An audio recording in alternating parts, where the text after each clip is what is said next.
The truth of the share market channel में आपका स्वागत है। मैं भवनेश अग्रवाल। नमस्कार दोस्तों, कभी भी आप जाएं शेयर बाजार में मैं एक ही बात कहूँगा कि आप ऐसा शेयर खरीदने का प्रयास करें, चाहे 100 खरीदो, 25 खरीदो, जितना आप एक लंबे टाइम मतलब उसको होल्ड कर सकें वो शेयर खरीदिए। और वो एक बहुत ही गहन अध्ययन के बाद उसके हर पहलू पे विचार करके खरीदिए, क्योंकि ये रोज़मर्रा की जो ट्रेडिंग रेडिंग है, अदला बदली ट्रेडिंग रेडिंग, ये जो सब है, ये बर्बादी का कारण है। इन्वेस्टर जब एक लंबे समय बाद देखेगा कि उसकी बैलेंस शीट में क्या है तो कुछ भी नहीं आया, मतलब वो तो खाली ब्रोकर्स को एक ओब्लाइज करने का तरीका है रोज़मर्रा। अच्छा, आदमी खुश तो लेता है, आदमी खुश होता है कि मैंने देखो आज इतने रुपये का काम किया, इतने, लेकिन आया क्या श्रीमान जी, मिला क्या तुमको? अगर तुम 1 करोड़ रुपए का काम करके रोजाना और 5,000 रुपये कमा भी लिए तो क्या खास बात होगी? 10,000 रुपये कमा लिए, क्या खास बात होगी? कोई मतलब नहीं निकलेगा, चूँकि वो एक झटका लगेगा, 10 लाख रुपए एक साथ निकल जाएंगे आपके, खत्म, दैट्स ऑल। और जो कमाया हुआ है प्लस और आपके जेब का भी चला जाएगा। तो मैं एक ही बात कहता हूँ कि आज हम जिस इंडस्ट्री पे विचार करेंगे, हालांकि विचार तो हम एक ही कंपनी पे करेंगे, डिस्कस जो चर्चा करेंगे वो एक कंपनी पे करेंगे। उस कंपनी का नाम भी बताते हैं अभी आपको थोड़ी देर में, आप आतुर ना हो, आप बिल्कुल तसल्ली से सुने। आज इंडिया में या पूरे वर्ल्ड ओवर में इंडिया में मैन्युफैक्चरिंग सेक्टर पनप रहा है और एक प्रोडक्ट के अंदर दुनिया भर की कंपनियां, लेकिन फिटेस्ट विल सर्वाइव। एक वक्त था, आज के 4-5 साल पहले तक रिलैक्सो कंपनी जो थी बाजार में चमक रही थी। रिलैक्सो से आज के 15 साल पहले किसी ने आशा नहीं की थी कि रिलैक्सो भी एक दिन लोगों को करोड़पति अरबपति बनाएगा, लेकिन बनाया इसने। लेकिन अब आकर के ठंडा पड़ गया। और ठंडा क्या था, उस समय इसके रिलैक्सो के कंपटीटर्स नहीं थे बाजार में। एक अफोर्डेबल, एक मिडिल क्लास के लायक जो था, एक लो इनकम ग्रुप का, एक मिडिल क्लास का, जो थोड़ा मिडिल जो क्लास है या मिडिल से लोअर जो है, उनके लिए एक अफोर्डेबल चीज़ों में कोई फुटवेयर्स और दूसरे ब्रांड्स में अवेलेबल नहीं थी। लिबर्टी था, बहुत महंगा था, लिबर्टी आज भी महंगा है, और बाटा के शूज़ भी महंगे थे। तो ऐसी सूरत में रिलैक्सो ने अपने हाथ दिखाए और रिलैक्सो पैसा कमा गया और शेयर होल्डर्स को भी पैसा खूब जम करके दिया। लेकिन पिछले 4-5 सालों से रिलैक्सो को दिक्कत आ रही, रिलैक्सो की सेल नहीं बढ़ पा रही, रिलैक्सो के मार्जिन्स पे दबाव, और उसका मुख्य कारण मैं जानता हूँ। और बहुत कंपनियाँ आ गई हैं एक अफोर्डेबल फुटवियर के अंदर, और उनमें जो भी आई हैं, जितनी भी कंपनी आई हैं, उनमें सबसे जो बेस्ट क्वालिटी की कंपनी कही जा सकती है वो कैंपस एक्टिव वियर कहा जाएगा, जो मतलब एक स्पोर्ट्स वियर के शूज़ बनाते हैं, मतलब ख़ास तौर से स्पोर्ट्स वियर के शूज़ भी बनाते हैं, नॉर्मल वियरिंग के athletic, sports and athletic variety के शूज़ बनाते हैं, फुटवियर्स बनाते हैं, सब चीज़ें मिलेंगी उसमें। और उनकी जो अपरेंटली जो क्वालिटी है वो बहुत शानदार है। मतलब वो नाइकी या वुडलैंड के जूतों से अपरेंटली कम नहीं लगती और कंफर्टेबल भी है। और यहाँ तक पोजीशन है कि वो हर दुकान पर जूता मिलता नहीं था अभी तक ये थी पोजीशन कि उनका जो शूज़ थे वो हर दुकान पर नहीं मिलते थे और शोरूम बहुत कम थे। अब जाकर के उन्होंने 259 शोरूम खोले हैं। टोटल 259 शोरूम हुए अभी तक उनके खुद के एक्सक्लूसिव रिटेल आउटलेट उनके थे 259 शोरूम्स।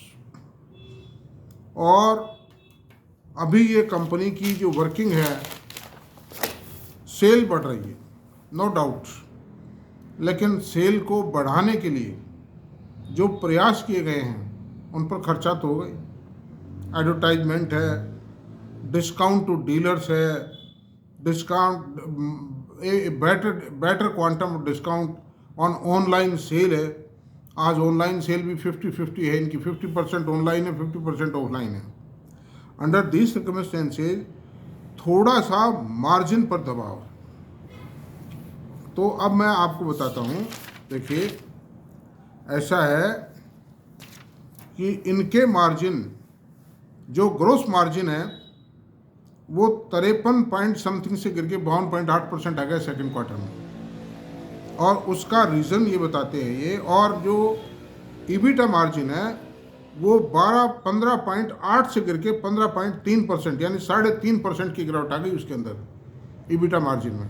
और उसका रीज़न मैनेजमेंट ये बताता है, कॉनकाल के अंदर रीज़न ये बताया गया है कि सेल्स प्रमोशन के लिए इनको खर्चा करना पड़ा है, एडवर्टाइजमेंट, और इनको हायर मतलब ये कि हायर जो डिस्काउंट देने पड़े हैं ऑनलाइन सेल पर, और डीलर्स को डिस्काउंट देना पड़ा है। ये सब कामों के कारण इनके मार्जिन पे प्रेशर आया है। लेकिन ये अच्छी बात है, बुरी बात नहीं है। इन्होंने मार्केट के अंदर अपना शेयर बढ़ाने के लिए, मार्केट कैप्चर करने के लिए इन्होंने ये सब काम किया। सेल बढ़ी भी है, उसका परिणाम ये है मार्जिन घटने के बावजूद भी इनकी सेल बढ़ी है। मतलब ये जो इन्होंने पॉलिसी अडॉप्ट की, इसका परिणाम अच्छा आया है। और इनके 5 प्लांट है, मतलब कैंपस एक्टिवियर्स के 5 प्लांट है, मैन्युफैक्चरिंग यूनिट्स हैं। दिल्ली बेस्ड कंपनी है, दिल्ली में इनका रजिस्टर्ड ऑफिस है, कॉर्पोरेट ऑफिस है। और हरिद्वार में है एक प्लांट, तो बाकी दिल्ली के आसपास है। और ये ईस्ट में और नॉर्थ इंडिया में ही है, अभी साउथ में और वेस्ट में नहीं है अभी तक। जब ये साउथ में और वेस्ट में चले जाएंगे, जा रहे हैं, तैयारी कर रहे हैं, they are pouring into that in those areas. तो जैसे ही ये उन एरियाज में एंट्री लेंगे, इनकी सेल डबल ट्रिपल होती चली जाएगी, क्योंकि इनकी क्वालिटी देखते ही पसंद आती है आदमी को। अवेलेबिलिटी का ही चक्कर था। जैसे जैसे ये डिस्ट्रीब्यूशन नेटवर्क बढ़ाएंगे, जैसे जैसे ऑनलाइन का मतलब मामला बढ़ेगा, साउथ में जाएंगे, वेस्ट में जाएंगे। वेस्ट का मतलब गुजरात, महाराष्ट्र, गोवा, और साउथ का मतलब कर्नाटका, तमिलनाडु, आंध्र प्रदेश, केरल और ये जो तेलंगाना, इन राज्यों में जब जाएंगे तो बट नेचुरली सेल बढ़ेगी। एरिया ऑफ डिस्ट्रीब्यूशन बढ़ेगा, एरिया ऑफ सेल बढ़ेगा, but naturally the sale will increase. क्योंकि साउथ में भी फुटवेयर की कोई खास कंपनी नहीं है कि जो इनको अपना नेटवर्क फैलाने में, सेल करने में कोई दिक्कत आए। तो निश्चित रूप से ये फुटवेयर इंडस्ट्री में एक अफोर्डेबल शूज़ बना रहे हैं, बेटर क्वालिटी शूज़ है। कई बार तो ये भरोसा नहीं होता कि यार ये शूज़ इतने का ही है क्या, ये तो बेटर क्वालिटी। हालांकि रेड चेप भी है, और ये जो आपके रिलैक्सो भी है, और लिबर्टी भी है। ये करीब करीब एक ही रेंज में। लिबर्टी थोड़ा महंगा पड़ता है इनके मुकाबले, लेकिन इससे टक्कर ले पाना, कैंपस शूज़ से टक्कर ले पाना संभव नहीं होगा। I think in the coming time this company will prove to be a better company. अब इसके फिनेंशियल डाटा पे विचार कर लेते हैं। मार्केट कैप 8910 है, स्मॉल कैप कंपनी है अभी ये, इसीलिए इसमें बहुत ज़्यादा स्कोप है अप्रिशिएशन का। मतलब सबसे बड़ी चीज़ है ब्रांड। मैं एक ही बात कहता हूँ, management, brand, technology and growth. अगर पहले 3 चीज़ें हैं तो ग्रोथ तो अपने आप आएगी। तो that is going to happen in the company. Sale तो बढ़ रही है कंपनी की, प्रॉफिट और बढ़ने हैं। प्रॉफिट जैसे ही ये मार्केट कैप्चर करेंगे बढ़ जाएंगे, और फिर स्केल ऑफ ऑपरेशन बढ़ेगी, वॉल्यूम ऑफ सेल बढ़ेगा, तो मार्जिन अपने आप बढ़ेंगे। मतलब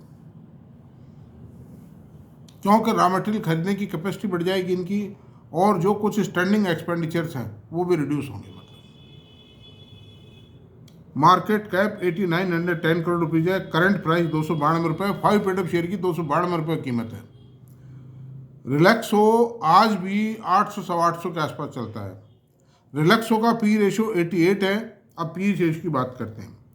अच्छा, पूरे 52 वीक का हाई लो रहा है 213 से 372, अभी रेट 292 है। मतलब क्योंकि बाजार ये मानता है कि भाई सेल तो बढ़ी रही है, 212 से 292 इसलिए आ गया, सेल तो बढ़ी रही है ना कंपनी की।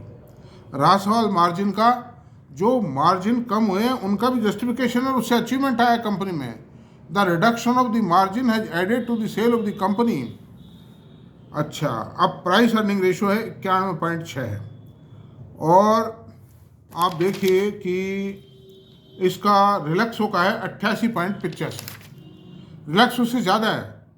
तो बाजार ने जो ज़्यादा आशा लगा रखी है फुटवेयर इंडस्ट्री में, वो इसमें कैंपस वाले से लगा रखी है, कैंपस एक्टिव वियर से लगा रखी है।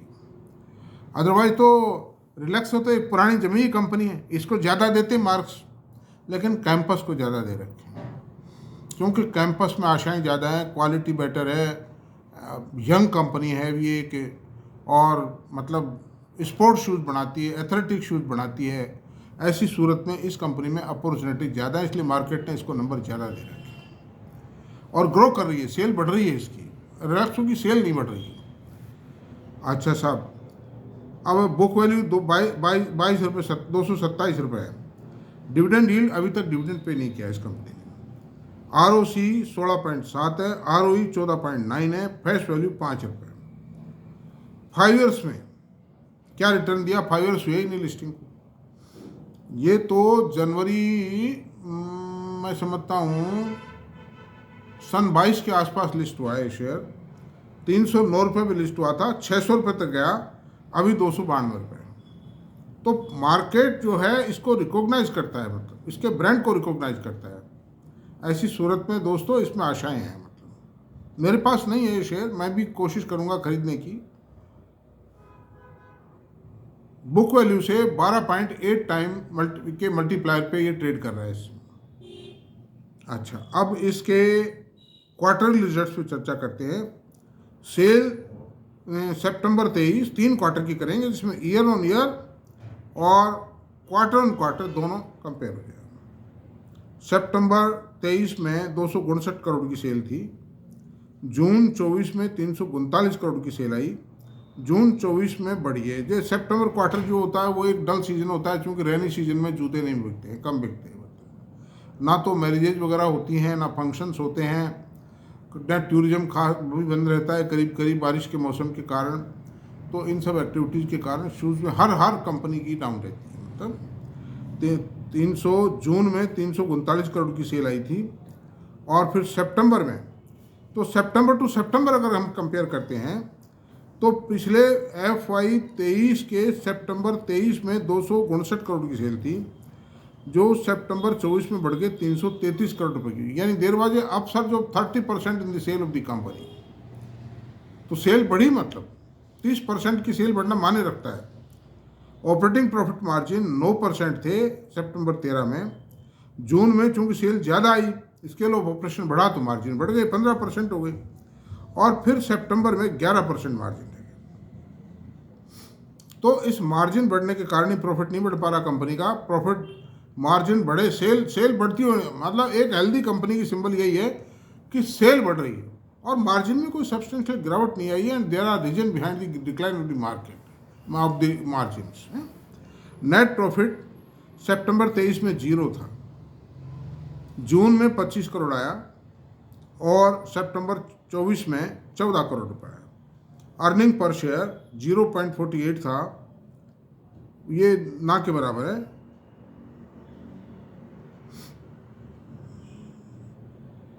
और जून 24 में 83 नए पैसे की EPS थी, और सितंबर 24 में 47 पैसे की EPS थी।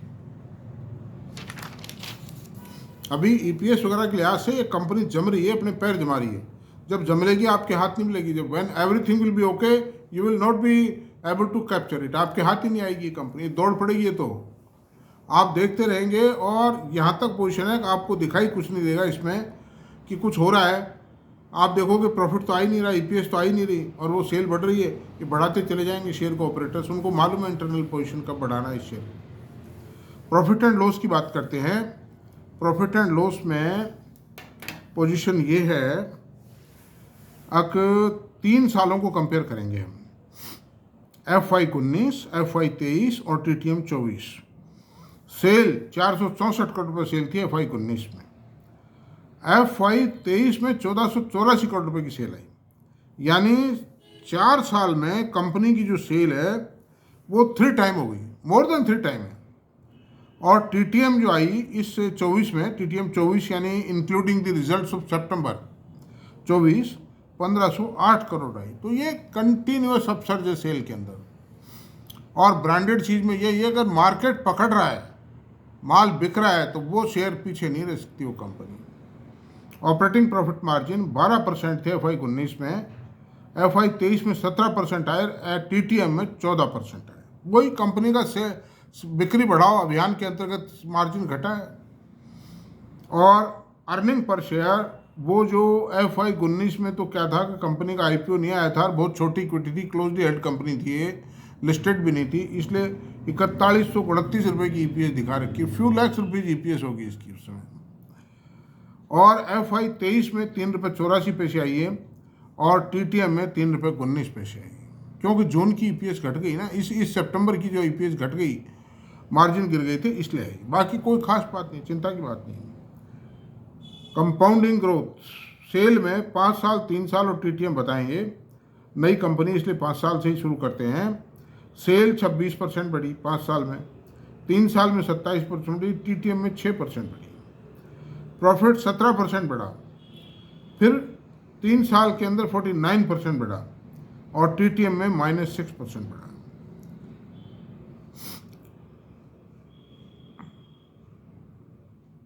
घटा ना ये TTM के अंदर ये क्या है कि सितंबर क्वार्टर की जो प्रॉफिट थी वो घट गई, मार्जिन गिर गई, प्रॉफिट घटा है, ये है। तो वो कोई माइनस पॉइंट नहीं है, वो प्लस पॉइंट है, क्योंकि सेल बढ़ाई है इन्होंने।